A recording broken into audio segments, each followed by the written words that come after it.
예레미야 36장 1절로 우리 3절까지 다 같이 한번 합독하시겠습니다. 유다의 요시야 왕의 아들 여호야김 제4년에 여호와께로부터 예레미야에게 말씀이 임하니라. 이르시되 너는 두루마리 책을 가져다가 내가 네게 말하던 날 곧 요시야의 날부터 오늘까지 이스라엘과 유다의 모든 나라에 대하여 내가 네게 일러준 모든 말을 거기에 기록하라. 유다 가문이 내가 그들에게 내리려 한 모든 재난을 듣고 각기 악한 길에서 돌이키리니 그리하면 내가 그 악과 죄를 용서하리라 하시니라. 아멘. 하나님께서 예레미야를 불러가지고 예레미야에게 말씀을 들려주시고 그것을 책에다가 기록해라 하는 말씀이죠. 그래서 예레미야서가 기록이 된 겁니다. 물론 이렇게 1차적으로 기록했는데 중간에 또 우여곡절이 많죠. 기록된 말씀이 왕에게 끌려가가지고 다 난도질 당하고 불사름을 당합니다. 그래서 2차적으로 다 또 한 번 기록을 해요. 그렇게 해서 이 예레미야서가 오늘 우리에게 들려진 겁니다. 이 하나님의 말씀이 먼 미래에 후대에 당신의 백성들에게 들려주기 위한 수단으로 기록이 되는데 참 우리에게 이 말씀이 전해진 것은 정말 놀라운 기적 같은 일입니다. 사실은 이 성경이라고 하는 것이 이게 양이 엄청납니다. 지금 이걸 압축을 하고 글자가 이렇게 활자화해가지고 조그맣게 이렇게 기록이 되고 또 종이가 가장 얇은 종이잖아요. 가장 얇은 종이에다가 가장 품질 좋은 종이에다가 앞뒤 베기지 않도록 이렇게 만들어가지고 이렇게 얄팍하게 해서 요 정도 두께인데 이게 원래 이 사이즈는요. 아마 지금으로 말하면 이 예배당 안에 가득 채울 정도로 그렇게 양이 많아요. 방대해요. 왜냐하면 옛날에는 가죽에다가 또는 파피루스라고 해가지고 그것도 파피루스도 나중에 이제 개발된 거고요. 처음에는 양가죽에다가 기록을 했어요. 그러다 보니까 이 양이 얼마나 큰지 몰라요. 그 어마어마한 양이 한두 해도 아니고 천여 년 이상의 기간을 거쳐서 기록이 돼가지고 그것이 이렇게 집대성이 돼가지고 오늘 우리에게 들려졌는데 정말 하나님의 역사가 아니라면 도저히 기록도 안 되고 또 기록된 것이 보존도 안 됩니다. 이 성경을 훼손하려고 하는 그러한 악한 자들의 그 공세가 얼마나 컸는지 몰라요. 프랑스에서는 한때 이 성경을 발행하던 것을 몽땅 다 갖다가 다 불사질렀죠. 그리고는 아예 성경 자체를 가지고 있지 못하도록 그렇게 막았는데 나중에 그곳이 그렇게 했던 그 곳이 나중에는 또 놀랍게도 성경을 제작해서 보급하는 쉽게 말하면 성경 공예가 돼버린 거예요. 그래가지고 성경을 그렇게 핍박을 하고 압박을 넣었는데도 결국은 성경이 오늘 우리 손에까지 들려왔어요. 이게 하나님의 당신을 증거하는 기록의 역사입니다. 그런데 오늘 예레미야서가 기록되게 된 그런 동기부터 소개가 되어지고 있습니다. 때는 유다의 요시야 왕의 아들 여호야김 제4년이었다라고 말하는데 그러니까 지난번에 그 말씀에서부터는 조금 더 거슬러 올라가요. 이제 그 이전부터의 사건을 다시 한번 일깨워 주는데 왜 이때 이 말씀을 하시는가? 지금 이 말씀을 증거하는 그 문단이 이 패망에 대한 예언의 말씀입니다. 예언의 말씀인데 지난번 34장 35장에서는 패망의 원인이 어디 있는가를 밝혀준 내용이었어요. 그리고 오늘은 그 패망에 대한 예언이 기록의 말씀으로 증거되었다. 그러니까 이게 뭐 말씀으로 기록이 되어서 우리들에게까지 전해졌다는 것은요. 이거는 뭐 빼도 박도 못하는, 다시 말하면 인간이 어떻게 그것을 막을 수 없는 그런 하나님의 뜻이었다. 그 얘기를 강력하게 지금 주장하는 내용이죠. 자, 그런 내용이고요. 바로 시대는 조금 더 거슬러 올라가서 지난주까지만 해도 시드기야 때 이야기를 했는데 그 말년이죠. 말년인데 다시 조금 더 거슬러 올라가서 여호야김 때 제4년에 여호와께로부터 예레미야에게 말씀이 임했다라고 합니다.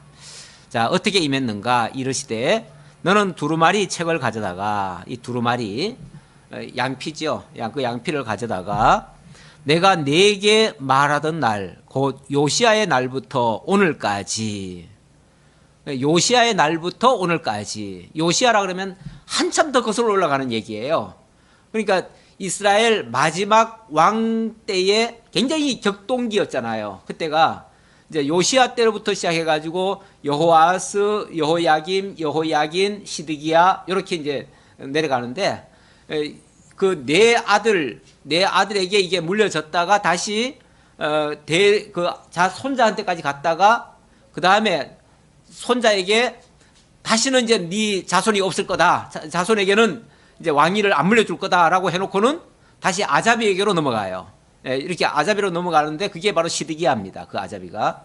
자, 요런 아주 격동기, 짧지만은 많은 이 교체기, 그런 때에 지금 이 말씀을 주시면서 예레미야 보고는 요시야 때부터의 내용을 기록하라 그 얘기죠. 요시야 때부터의 내용을 기록하라. 자, 기록하는데 요시야의 날부터 오늘까지 이스라엘과 유다와 모든 나라에 대하여, 그 범위는, 그 내용 기록의 범위는 이스라엘과 유다와 거기만 얘기하는 게 아니라 모든 나라에 대하여 다 예언하라는 거예요. 그러니까 예레미야서의 내용은 단순히 이스라엘 민족에게만 전하는 말씀이 아니에요. 거기는 이방인에게까지 전해지는 말씀이 있어요. 그러니까 하나님의 이 역사 주관하는 그 내용은요, 단순히 자기 백성들에게만 해당되는 내용이 아니라 그 주변에 있던 열강들에 대해서도 하나님이 여전히 주관하고 다스리고 있다는 거, 그 내용을 아울러서 기록하고 있습니다.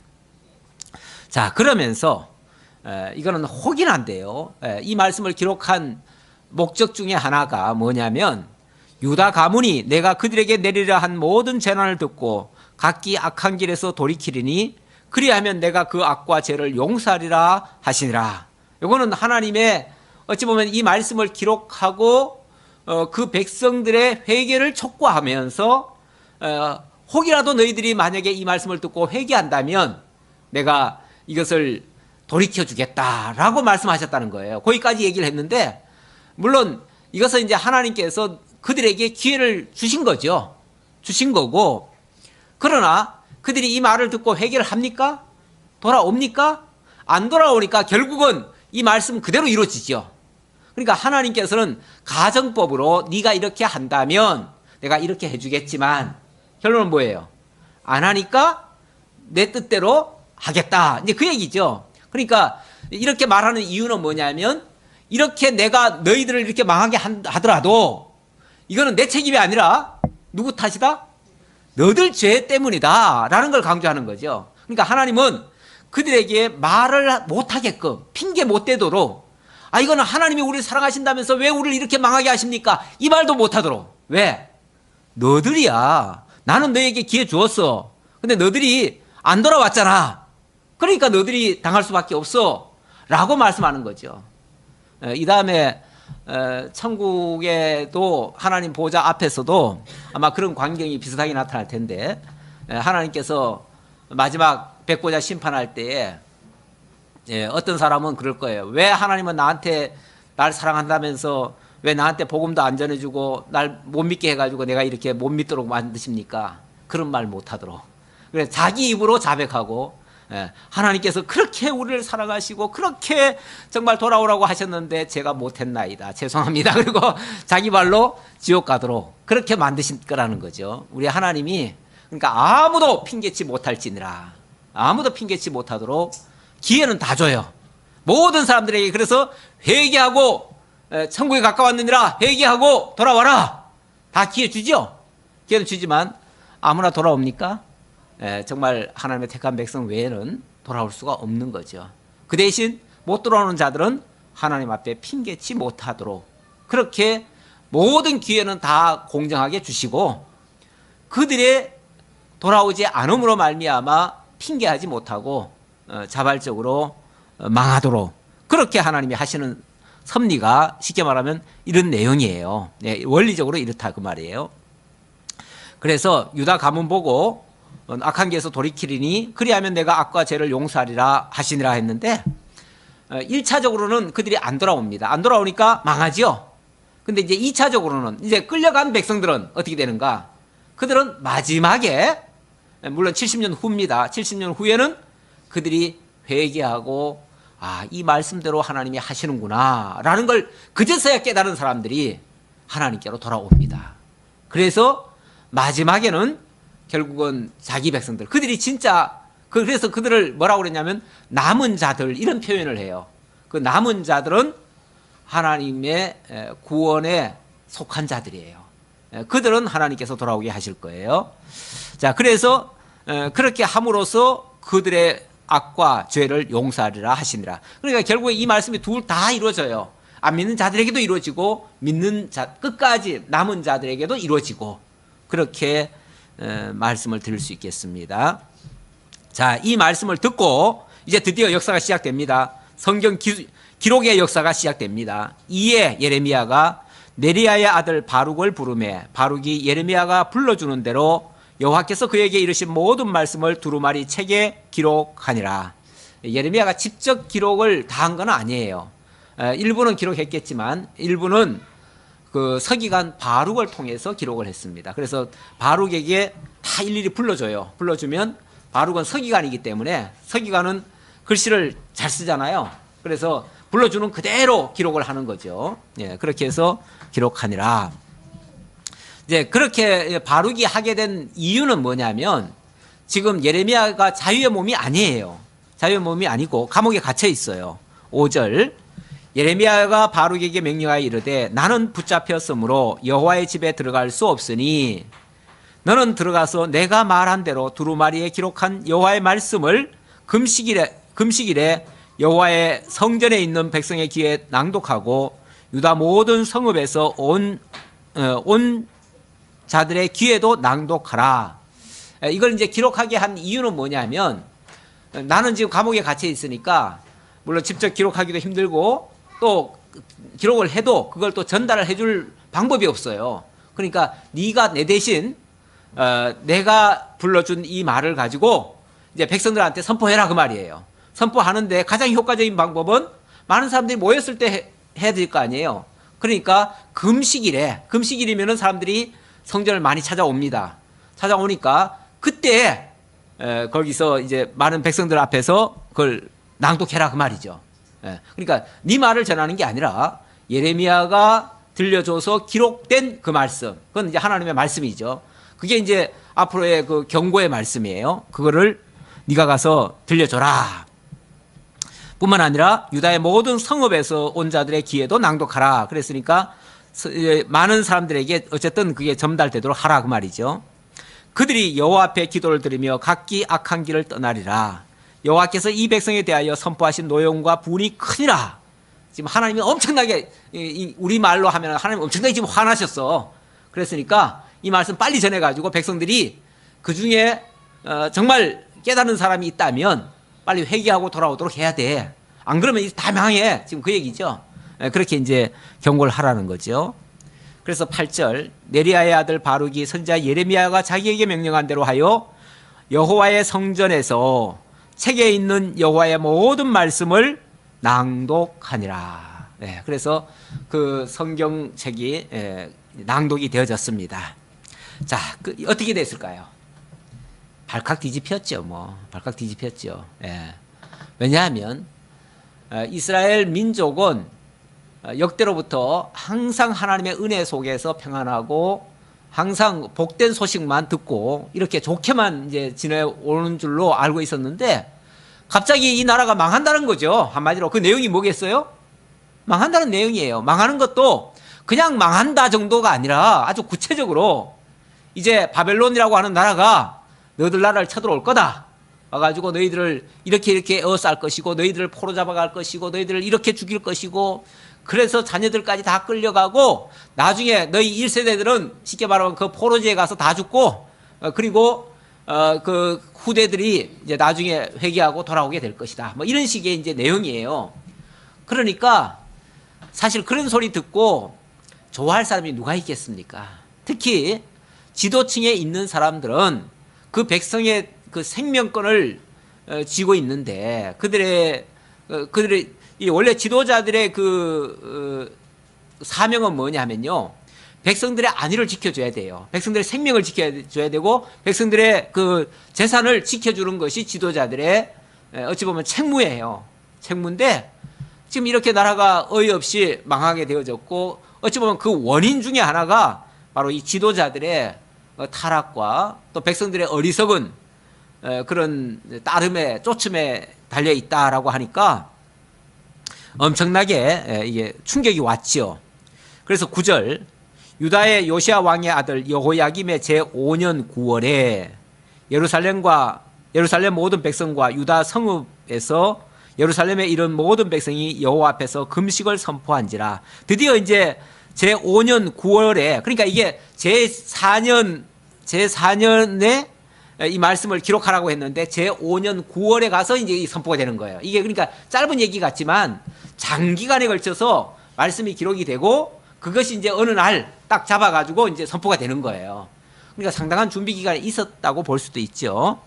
자, 이제 드디어 금식일이 선포가 됐어요. 금식일은 원래 이스라엘의 금식일이 공식적으로 한 4차례 있습니다. 1년에 4차례가 있는데 아마 이 9월 금식일이라 그러면 상당히 큰 그런 절기라고 하기는 그렇고 금식일이에요. 이스라엘은 이제 역대로 보면은 이스라엘의 그 공고한 날이 있을 때, 공고한 날이 있을 때를 기념해서 금식일로 정했어요. 그래서 바로 9월 달에 그 금식일을 선포를 했습니다. 바룩이 여호와의 성전 위 뜰 곧 여호와의 성전에 있는 세문 어기 곁에 있는 사반의 아들 서기관 그마랴의 방에서 그 책에 기록된 예레미야의 말을 모든 백성에게 낭독하니라. 세문 어기 곁에 있는 사반의 아들 그마랴의 방이라고 했는데 이제 성전으로 이제 성전이 여러 문이 있어요. 여러 문이 있는데 이게 이제 세문 어기라고 했어요. 그래서 세문 어기 쪽에 이 성전이 있고요. 성전 바깥 쪽에 성곽이 있죠. 성곽 위에는 사람들이 거기에 집을 짓고 살아요. 사는데 거기에 쉽게 말하면 서기관이 친구 서기관 같은 사람이 거기에 살고 있었던가 봐요. 그러니까 그 집에서 방문을 딱 열려 제치면은 바깥에서 다 보일 거 아니에요. 이제 거기서 성전으로 들어오는 성문으로 이제 들어오는 사람들을 향해서 이제 외친 거죠. 이제 낭독을 하는 거죠. 낭독하니라. 어떻게 해요? 사반의 손자요 그마랴의 아들인 미가야가 그 책에 기록된 여호와의 말씀을 다 듣고 왕궁에 내려가서 서기관의 방에 들어가니 모든 고관 곧 서기관 엘리사마와 스마야의 아들 들라야와 악볼의 아들 엘라단과 사반의 아들 그마랴와 하나냐의 아들 시드기야와 모든 고관이 거기에 앉아 있는지라. 이 사반의 손자 그러니까 어떤 제사장 그 그룹의 아마 아들인 것 같아요. 그런데 이 사람이 그 소리를 듣고 깜짝 놀란 거예요. 그 얘기를 듣고 야 이거 큰일 났다. 이런 소리가 백성들한테 다 들려지면 안 되잖아요. 그러니까 이걸 어떻게 하지? 하다가 그럼 빨리 쫓아가서 이 사실을 보고해야 되겠다. 해가지고 고관들이 모여 있는 곳에 가서 달려가가지고 이런 일이 있다고 이제 보고를 한 거예요. 보고를 했죠. 그랬더니 미가야가 바룩이 백성의 귀에 책을 낭독할 때 들은 모든 말을 그들에게 전하매 이에 모든 고관이 구시의 증손 셀레마의 손자 느다냐의 아들 여호디를 바룩에게 보내어 이르되 너는 백성의 귀에 낭독한 두루마리를 손에 가지고 오라. 네리야의 아들 바룩이 두루마리를 손에 가지고 그들에게로 오니 그들이 바룩에게 이르되 앉아서 이를 우리 귀에 낭독하라. 바룩이 그들의 귀에 낭독하매 그들이 그 모든 말씀을 듣고 놀라 서로 보며 바룩에게 이르되 우리가 이 모든 말을 왕에게 아뢰리라. 자, 일단 고관 대작들이 쉽게 말하면은 일단 그 바룩을 잡아와라 그랬죠. 바룩 잡아와서 이제 두루마리 책 너 그거 읽은 거 그대로 우리한테 그대로 읽어봐라. 거짓말하지 말고 그대로 한번 읽어봐라. 딱 듣고 나니까 너무 충격적인 거죠.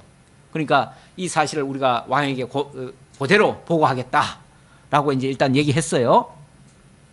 그들이 또 바룩에게 물어 이르되 너는 그가 불러주는 이 모든 말을 어떻게 기록하였느냐 청하노니 우리에게 알리라. 바룩이 대답하되 그가 그의 입으로 이 모든 말을 내게 불러주기로 내가 먹으로 책에 기록하였노라. 이에 고관들이 바룩에게 이르되 너는 가서 예레미야와 함께 숨고 너희가 있는 곳을 사람에게 알리지 말라 하니라. 그 말이 만약에 왕에게 이제 보고될 거 아니에요. 보고되고 나면 당장 어떻게 나올까요? 그럼 잡아라. 그럼 죽여라. 이제 이 소리가 나올 거라고 틀림없이 나올 거니까 일단은 보호를 해야 되겠죠. 일단은. 그러니까 일단 도망가라. 예레미야 함께 도망가라. 도망가고 일체 모든 사람이 알지 못하는 곳으로 도망가라. 안 그러면 너희들 이제 죽을지 모른다. 그러니까 일단 도망가라. 하고서 그나마 이제 위기를 조금 모면하게 만들어줬어요. 일단 전해질 건 전해지고 그리고 왕은 이제 그들은 도망가고 이제 이런 상황이 됐죠. 자, 20절입니다. 이제 이 사실은 이제 왕에게까지 보고가 되지요. 예.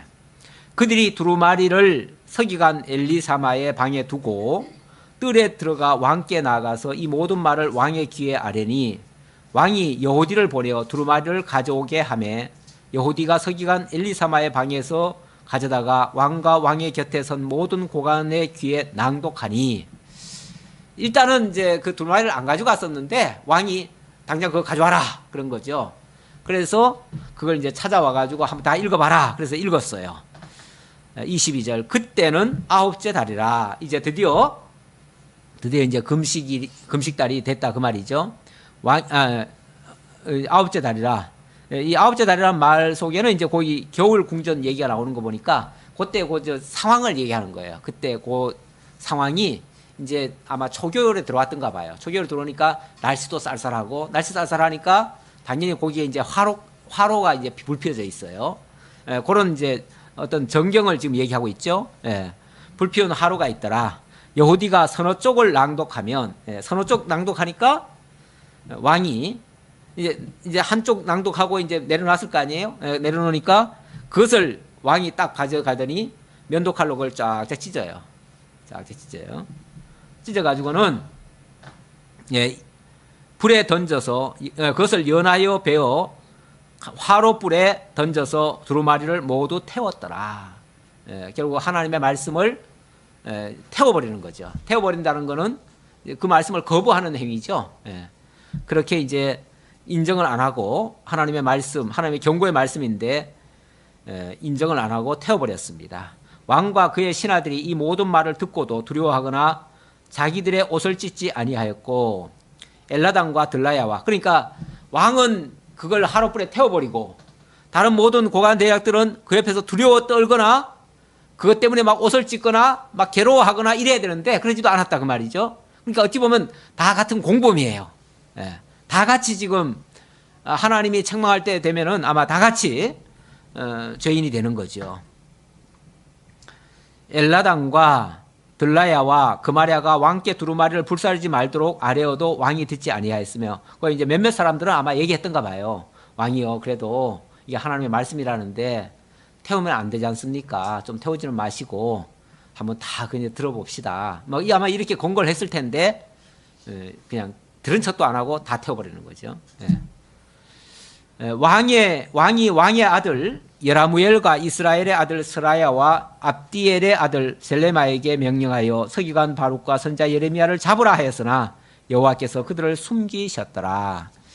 이제 왕이 드디어 너무 화가 나가지고 예레미야 바룩 다 잡아들이라 했는데 잡을 수가 없었다. 그때는 일단 피했습니다. 자, 27절입니다. 27절로 선지자가 그러니까 예레미야가 이렇게 다 이제 불태워진 이 말씀을 다시 바룩에게 쓰라고 하죠. 그래가지고 두 번째 다시 기록되는 말씀입니다. 왕이 두루마리와 바룩이 예레미야의 입을 통해 기록한 말씀을 불사른 후에 여호와의 말씀이 예레미야에게 임하니라. 이르시되 너는 다시 다른 두루마리를 가지고 유다의 여호야김 왕이 불사른 첫 두루마리와 같은 말을 기록하고 또 유다의 여호야김 왕에 대하여 이와 같이 말하기를 여호와의 말씀에 내가 이 두루마리를 불사르며 말하기를 내가 어찌하여 바벨론 왕의 왕이 반드시 와서 이 땅을 멸하고 사람과 짐승을 이 땅에서 없어지게 하리라 하는 말을 이 두루마리에 기록하였느냐 하도다. 이제 뭐 굉장히 이제 뭐 화가 나가지고 어떻게 이런 말을 여기다 감히 기록할 수 있느냐 그러면서 막 책망했다는 거죠. 그 책망한 내용까지 덧붙여가지고 또 기록을 하라는 거죠. 뭐 우리 이제 뭐 얘기하면은 애들이 그러잖아요. 아 이거는 너만 알고 있으라고 비밀이라고 그렇게 얘기하면 그 다음에 전하는 사람은 요거는 비밀이라고 얘기했다고까지 얘기하고 또 기록을 하지 또 말을 하죠. 그렇게 해가지고 덧붙여지는 거죠. 그러니까 이들이 하나님의 말씀을 거역하고 대적했던 그 모든 것까지 덧붙여가지고 그 말씀을 다 기록을 하는 거죠. 그래가지고 역사에 남겨가지고 오늘 우리로 하여금 경종을 받도록 이렇게 이제 하나님께서 역사를 하시는 거죠. 그러므로 여호와께서 유다의 왕 여호야김에 대하여 이와 같이 말씀하시니라. 그러므로라고 했는데 결국 그래서 여호야김은 도저히 용서할 수 없는 왕이다. 이제 이런 얘기죠. 그래서 그들이 심판을 받아 마땅한 증거를 쉽게 말하면 예를 들어서 하나님이 지금 이스라엘 민족을 갖다가 지금 심판을 합니다. 유다를 심판을 해요. 하는데 원칙적으로는 그냥 막 심판하면 되나요? 안 되잖아요. 왜? 하나님이 언약한 백성이잖아요. 언약한 백성이 그렇게 허무하게 망하고 징계를 받으면 되겠어요? 그러니까 그렇게 징계받고 망하려면 망할 만한 근거가 있어야 되잖아요. 그리고 직접적인 이유가 있어야 돼요. 어찌 보면 망할 만한 그동안에 충분한 증거는 있지만 그들이 인정을 안 하잖아요. 안 하고 제3자들도 의아한 거지요. 왜 우리가 잘못은 했겠지만 그렇게까지 망해야 될 일인가 라고 생각할지 모르는데 하나님께서 결정적으로 그 왕에게 이런 말씀을 전해주고 그들이 그 대적하는 그 행위를 보면서 봐라 이러니까 안 망할 수 있겠느냐 라고 하는 그런 이제 정말 부인할 수 없는 빼도 박도 못하는 그런 증거를 하나님께서 제시하는 거죠.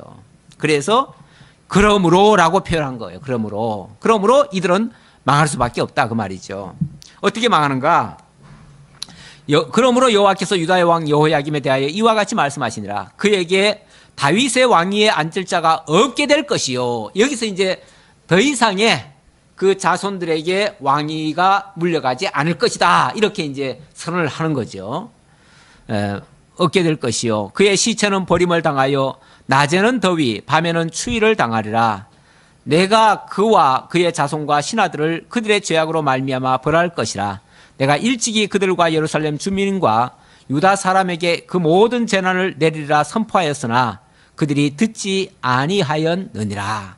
이렇게 사전에 이렇게 될 것이라고 이렇게 경고를 하고 몇 차례 어찌 보면 기회를 준 거죠. 하나님이 기회를 계속 주었으나 그들은 끝끝내 듣기를 거절하였다.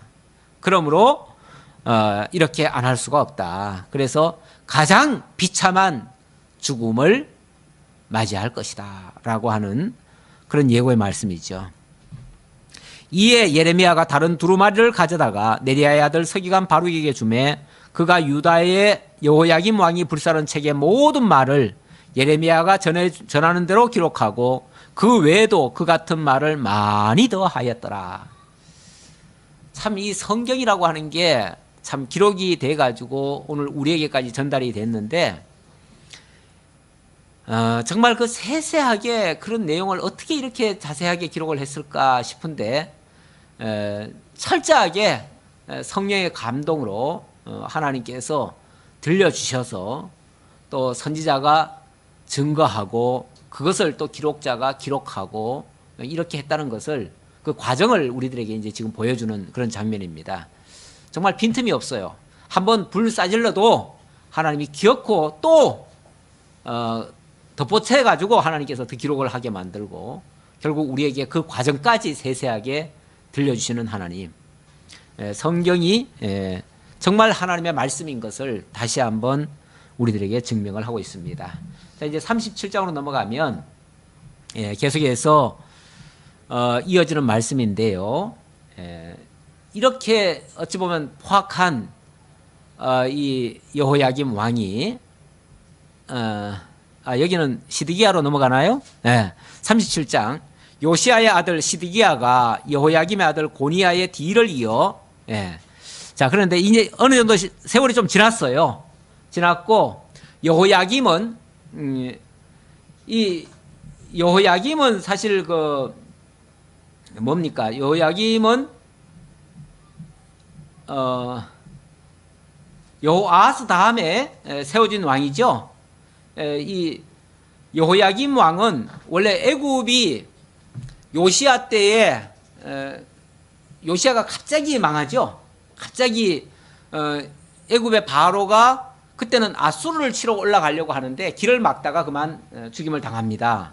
그리고 나서는 이제 그 아수르 정복하는데 거기는 이제 아수르를 도와주러 갔죠. 아수르를 정복하러 간 게 아니라 아수르를 도와주러 갔어요. 그때도 바벨론이 이렇게 아수르를 위협하니까 바벨론의 그 남진을 막기 위해서 그 중간에 있던 방패막이었던 아수르를 도와주러 갔어요. 바로가. 그런데 그 당시 요시야는 이 바벨론하고 굉장히 친했어요. 쉽게 말하면 친바벨론파였던 거죠. 그러니까 그걸 막으려고 요시야가 길목을 가로막았었어요. 그러니까 이 바로가 왜 우리 길을 가로막느냐 하고서 요시야를 죽여버렸어요. 그리고 나서는 자기의 꼭두각시 왕을 세웠죠. 그게 누구냐면 여호아하스예요. 그런데 여호아하스가 왕이 됐음에도 불구하고 그러니까 바로가 세운 애굽이 세운 왕인데도 불구하고 바벨론 편을 들어요. 그러니까 다시 여호야김을 여호아하스를 폐위하고 여호야김을 세우죠. 그런데 이 여호야김은 그러다 보니까 이제 쉽게 말하면 애굽파죠. 애굽파. 애굽파니까 애굽에서 세운 왕이니까 애굽파죠. 당연히. 애굽파니까 이 애굽파는 쉽게 말하면 바벨론을 또 대적을 하는 거예요. 바벨론을. 그러니까 바벨론의 어떤 요구도 거부하는 거예요. 그러다 보니까 하나님께서는 예레미야를 통해서 바벨론에 항복하라고 지금 권고하는데 그 말을 들을 리가 없죠. 안 듣죠. 안 들으니까 결국은 하나님께서 바벨론에 의해서 1차로 한번 포위를 했어요. 포위를 해가지고 한번 백성들을 다 데려갔습니다. 데려갔는데 그게 이제 제1차 주전 605년인데요. 그때 왕족들을 데려가고 성전 기구 일부를 빼앗아 갔습니다. 그런데 그럼에도 불구하고 한 10년 동안 그래도 왕위는 더 유지했어요. 한 붙잡아 가고 난 다음에도 한 10년은 더 유지했는데 여전히 돌이키지 않으니까 주전 598년에 폐위하고 그 아들 여호야긴을 왕으로 세웁니다. 그 여호야긴이 여기 나오는 고니야입니다. 고니야. 쉽게 말하면 여호야김은 나중에 이름을 바꿔준 거고요. 그걸 이제 여고냐라고도 하고요. 여고냐의 애칭이 고니야예요. 우리가 애기들 이름 왜 부를 때 보면은 끝말만 부르잖아요.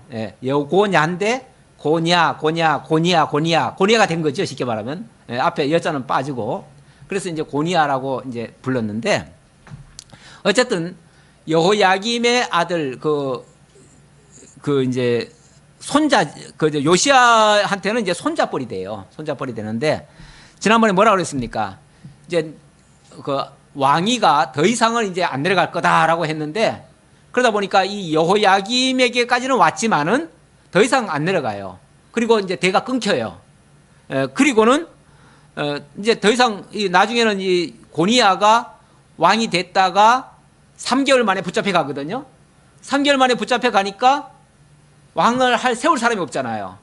그래서 아잡이 되는 시드기야를 다시 왕으로 옹립을 해요. 옹립을 하죠. 자, 그래서 37장은 그 과정이 이제 몇 차례 단계가 지나간 거예요. 쉽게 말하면 요야김 시대에서 요야긴 시대로 왔다가 3개월 만에 붙잡혀가고 시드기야 왕 시절이 됐을 때 그때 이제 되어진 이야기예요. 요시야의 아들 시드기야가 여호야김의 아들 고니야의 뒤를 이어 왕이 되었으니 이는 바벨론의 느부갓네살 왕이 그를 유다 땅의 왕으로 삼음이었더라. 이미 이제 모든 실권은 바벨론으로 다 넘어갔어요. 그러니까 이제 바벨론이 쉽게 말하면은 이제 누가 세우는 사람이 왕이 되는 거예요. 그래서 바벨론이 세웠다 그 말이에요. 그와 그의 신하와 그의 땅 백성이 여호와께서 선지자 예레미야에게 하신 말씀을 듣지 아니하니라. 근데 이 정도 일이 벌써 여기까지 왔으면 여호야김에게 경고했던 그 말씀이 지금 현실에서 이루어지고 있잖아요. 지금 이루어지고 있고, 바벨론에 항복하지 않은 죄로 인해 가지고 현실적으로는 그렇단 말이죠. 현실적으로는 뭐 근본적으로는 하나님께 순종하지 않은 거지만 현실적으로는 지금 바벨론을 지금 대적하다가 지금 어려움을 겪었잖아요. 그러면 이제라도 더 이상 바벨론에 대항할 생각은 하질 말아야 돼요. 그런데 바벨론이 세워놓은 시드기야가 바벨론의 말을 안 들어요. 이게 이제 또 현실적인 또 어려움이죠. 시드기야 왕이 셀레마의 아들 여호갈과 마아세야의 아들 제사장 스바냐를 선지자 예레미야에게 보내 청하되 너는 우리를 위하여 우리 하나님 여호와께 기도하라 하였으니 그때 예레미야가 갇히지 아니하였으므로 백성 가운데 출입하는 중이었더라.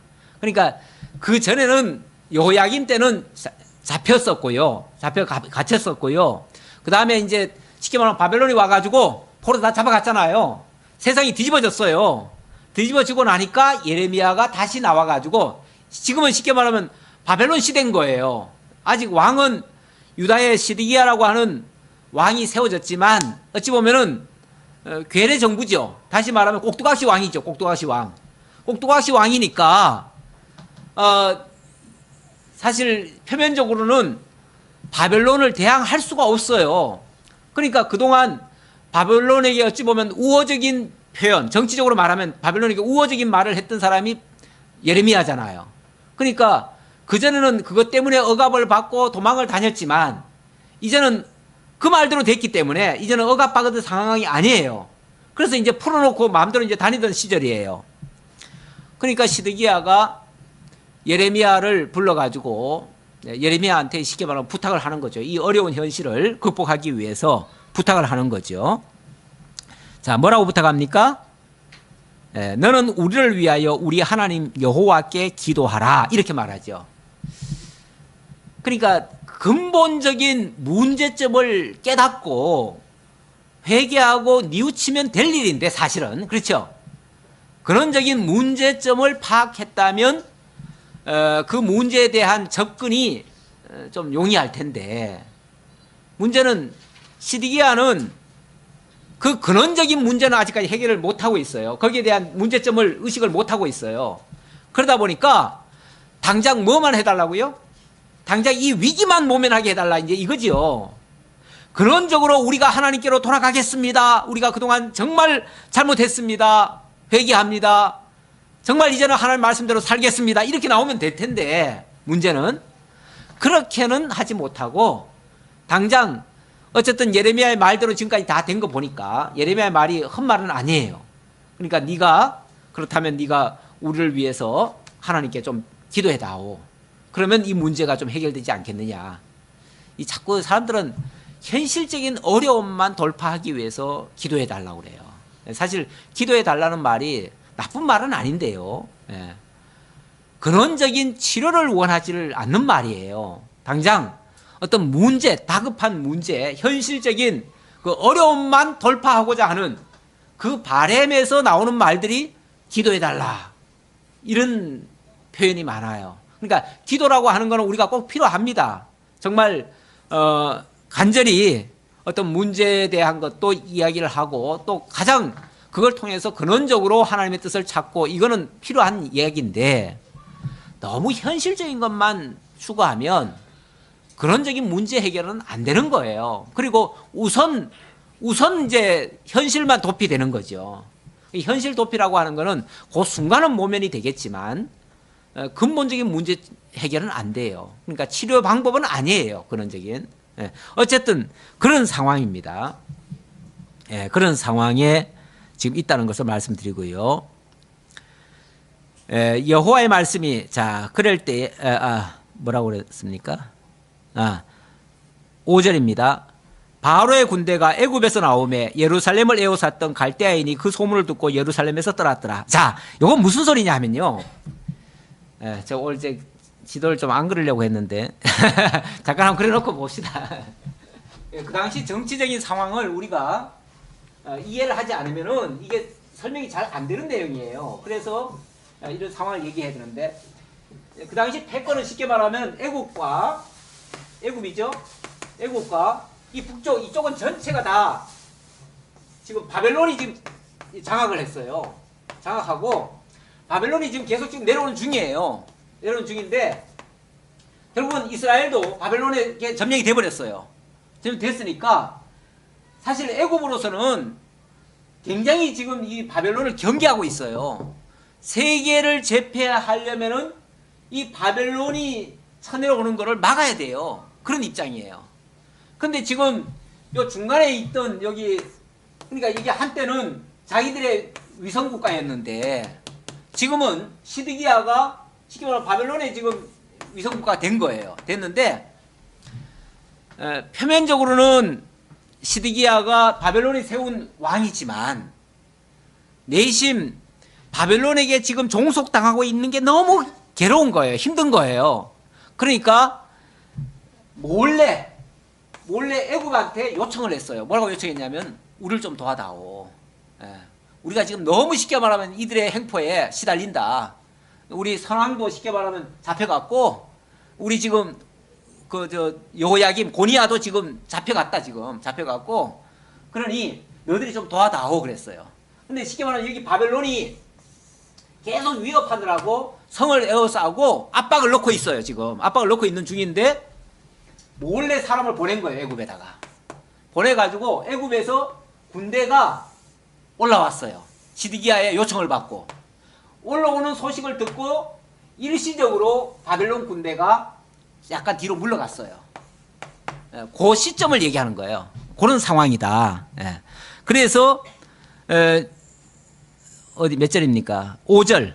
바로의 군대가 애굽에서 나오매 예루살렘을 에워쌌던 갈대아인이 그 소문을 듣고 예루살렘에서 떠났더라. 근데 원칙적으로는 시드기야가 예를 들어서 바벨론의 말을 잘 들으면은 바벨론이 또 와서 또 성을 에워싸겠어요? 안 싸죠.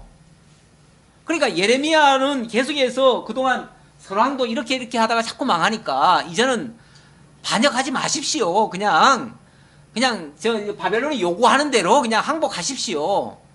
더 이상 자꾸 대적하지 마십시오 했는데 겉으로는 야 예레미야야 우리를 좀 보호해다오. 우리 하나님께 기도해가지고 우리를 좀 지켜다오 해놓고는 뒤로는 애굽을 의지하고 있는 거예요. 그래서 애굽한테 우리 좀 도와달라고 그렇게 지금 했던 거예요. 그러니까 잠시는 지금 애굽의 군대가 올라온다니까 바벨론의 군대가 철수를 했어요. 철수를 해가지고 잠시는 숨통을 좀 튼 것 같죠. 근데 이게 이제 화근이 되는 거예요. 무슨 화근요? 이 바벨론의 입장에서 봤을 때는 야 이놈들은 가만히 내버려 두면 저들한테 자치권을 주고 이렇게 살게 하면 언젠가는 이렇게 뒤통수 치겠다. 이걸 완전히 쓸어버려야 되겠다. 완전히 없애버려야 되겠다. 그러니까 그 전까지는 쉽게 말하면은 꼭두각시 왕이라도 세워놓고 자치권을 보장을 해줬어요. 보장을 해줬는데 이제 더 이상 해주면 안 되겠다. 이 민족은 완전히 쓸어버려야 되겠다. 라고 결심을 하게 된 거예요. 그래서 일시적으로는 성공한 것 같은데 시드기야 작전이 이긴 것 같잖아요. 결국은 그게 화근이 돼가지고 완전히 이제 그냥 이제 쑥대밭을 만들어 버리는 거죠. 그래서 유다가 완전히 이제 문을 닫게 되는 그런 결과까지 나오는 거죠. 그러니까 인간을 의지하고 하나님을 믿지 못한 그 행동이죠. 철저하게 그 모습이죠. 인간의 그 어리석은 생각이 이렇게 자기 파멸을 불러온다는 것을 지금 보여주는 그런 한 장면입니다. 여호와의 말씀이 선지자 예레미야에게 임하여 이르시되 이스라엘의 하나님 여호와께서 이와 같이 말씀하시니라. 예. 이스라엘의 하나님 여호와께서 이렇게 말씀하십니다. 그러니까 왕이 예레미야 보고 우리를 위해서 좀 기도해다오 했더니 예레미야가 한다는 말이 왕이요 여호와께서 이렇게 말씀하십니다. 여호와의 말씀 들어보십시오 하면서 이제 말하는 길을 너희를 보내어 내게 구하게 한 유다의 왕에게 아뢰라. 너희를 도우려고 나왔던 바로의 군대는 자기 땅 애굽으로 돌아가겠고. 자, 너희들 도와주려고, 그러니까 너희들 말 듣고 쫓아왔던 애굽 군대는 이제 내가 돌아가게 할 거다, 도로. 지금 잠깐은 너희들이 이긴 것 같지만 못 이긴다, 너희들. 절대 못 이긴다. 그러면서 돌아가겠고, 갈대아인이 다시 와서 이 성을 쳐서 빼앗아 불사르리라. 지금까지는 불사른다는 말이 어찌 보면 너희들 망한다 이 정도까지 얘기했는데, 이제 아주 구체적으로 와가지고 이 성을 빼앗고 완전히 이 성에다가 불까지 다 싸질러 가지고 완전히 다 소멸해 버릴 거다, 이렇게까지 얘기하는 거죠. 여호와께서 이와 같이 말씀하시니라. 너희는 스스로 속여 말하기를 너희들 생각에는 이 정도면은 이제 바벨론이 물러가고 우리가 이제 주권을 회복할 거다라고 스스로 속인다 그 말이에요. 그 생각이. 그건 저들 생각이지. 저들 생각을 갖다가 마치 사실인 것처럼 생각하고 믿으면 그게 스스로를 속이는 거예요. 근데 사람은요, 거짓말이라도요, 자꾸만 자기한테 신뢰를, 자꾸 확신을 주잖아요? 그러면 나중에는요, 그게 진실인 줄 알아. 그러니까 자기가 생각했던 계획이 한 번, 두 번 계획하고 생각하고 뭐 또 계획하고 이러다 보면요, 나중에는 그게 진짜처럼 믿어져요. 그래가지고 확신을 갖고 소신으로 그냥 밀어붙여요. 근데 그거는 자기를 스스로 속인 거죠. 자기 체면에 걸린 거죠. 스스로 속여 말하기를 갈대아인이 반드시 우리를 떠나리라. 그렇게 생각하지만 그런 생각하지 말아라. 그렇게 안 될 거다. 그들이 떠나지 아니하리라. 이들이 지금 잠시 물러가는 것 같지만 안 떠난다. 안 떠나고 오히려 너희들을 다 집어삼킬 거다. 가령 너희를 치는 갈대아인의 온 군대를 쳐서 그 중에 부상자만 남긴다 할지라도 그들이 작각기 장막에서 일어나 이 성을 불사르라. 너희들이 혹시 힘을 내가지고 바로 군대 믿고 그들을 막 쳐가지고 그들이 다 죽고 그들이 군대가 다 멸망당하고 그 중에 부상자만 몇 명 남았다 할지라도 그 부상자 들어서라도 다 불사르게 할 거다. 그러니까 이건 뭐 더 이상 안 된다 그 말이죠. 안 된다. 왜냐하면 하나님이 그들 편에서 지금 역사를 하니까, 바벨론 편에서. 설령 부상병만 남았다 할지라도 다 되게 하겠다, 이기게 하겠다. 갈대아인의 군대가 바로의 군대를 두려워하여 예루살렘에서 떠나며, 이건 이제 현실입니다. 현실. 그렇죠? 현실적으로는 바벨론의 군대가, 갈대아인의 군대가 바로의 군대를 두려워서 잠시 뒤로 물러갔어요. 예루살렘에서 떠나며 예레미야가 베냐민 땅에서 백성 가운데 분깃을 받으려고 예루살렘을 떠나 그리로 가려 하여 베냐민 문에 이른즉 하나냐의 손자요 셀레마의 아들인 이리야라 하는 이름하는 문지기의 우두머리가 선자 예레미야를 붙잡아 이르되 네가 갈대아인에게 항복하려 하는도다. 예레미야가 쉽게 말하면 왕에게 아무리 권고해도 말 안 듣잖아요. 그렇죠? 그리고 하나님의 뜻은 이미 기울었잖아요. 바벨론에게 틀림없이 망한다는 거예요. 망하니까 어떻게 해요? 조카도다. 쉽게 말하면 설득하다 안 되니까 포기하는 거예요. 포기하고 난 그냥 고향에 내려갈란다. 고향 내려가가지고 거기서 초에 묻혀서 땅이나 파고 살란다. 거기 이제 아마 자기 기업된 땅이 조금 있었던가 봐요. 그러면 거기 가서 자기가 직접 농사 안 짓더라도 누구한가에 농사 지으면은 거기서 얼마라도 세라도 받아가지고 그걸로 먹고 살면 되잖아요. 나는 이제 쉽게 말하면 시골에 내려가서 농사나 짓고 살란다. 그 말이에요.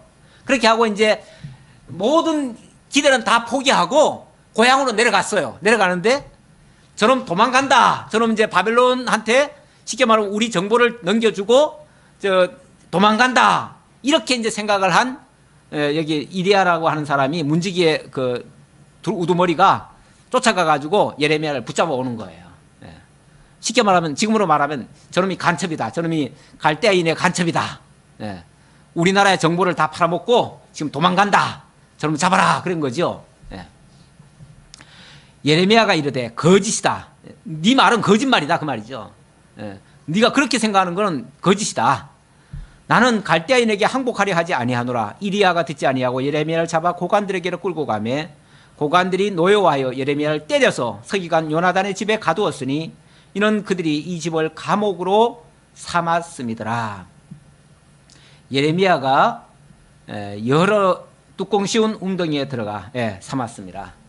이렇게 해서 예레미야가 다시 붙잡혔습니다. 다시 붙잡혀가지고 뚜껑 없는 웅덩이에 갇히게 됩니다. 16절이 그 말이죠. 예레미야가 뚜껑 씌운 웅덩이에 들어간 지 여러 날 만에 시드기야, 우선 거기까지 봅시다. 이렇게 해서 다시 예레미야가 붙잡혀서 또 정말 참 공고한 이런 어려움을 겪는다는 이야기. 오늘 36장 들어가면서부터 예레미야가 옥에 갇혔다는 이야기부터 출발했는데 그 와중에도 하나님은 하실 다 하십니다. 이게 사람 잡아 가둔다고 일이 하나님의 일이 안 되는 게 아니에요. 예레미야는 갇혔지만 하나님의 말씀은 여전히 선포되고 그 말씀은 바룩을 통해서 선포되어졌고 그리고 예레미야가 지금 그 모든 걸 다 포기하고 지금 낙향하려고 하는데 결국은 붙잡혀가지고 또 억울한 그런 옥살이를 또 하게 되고 그럼에도 불구하고 하나님의 뜻은 또 여전히 이루어지고 그러니까 사람의 행위가 하나님의 일을 막을 수는 없어요. 그래서 결국은 하나님의 뜻은 그대로 이루어진다는 것을 오늘 교훈을 통해서도 오늘 말씀을 통해서도 확인했습니다. 기도하겠습니다. 아버지 하나님 감사합니다. 우리 하나님 살아서 역사하시는 이 놀라운 사건들 구약시대에는 실제로 하나님께서 이런 사례들을 통해서 하나님의 살아계심을 보여주시고 언약대로 말씀대로 이루신다는 사실을 알게 해주었습니다. 오늘날 우리에게도 어려운 일들이 많이 발생합니다. 그러나 우리 생각대로 되게 하지 마시고 우리 신념을 가지고 밀어붙이는 것이 아니라 우리 하나님의 말씀을 따라서 늘 하나님 위로부터 주시는 지혜를 따라서 우리가 구하고 찾고 행하는 그러한 저희들 다 될 수 있도록 함께 하시고 오직 하나님의 뜻만이 이루어지는 그러한 놀라운 은혜를 저희들이 체험하고 늘 하나님의 영광을 찬양하는 저희 모두가 되게 하옵소서. 감사드리오며 예수님의 이름으로 기도하옵나이다. 아멘.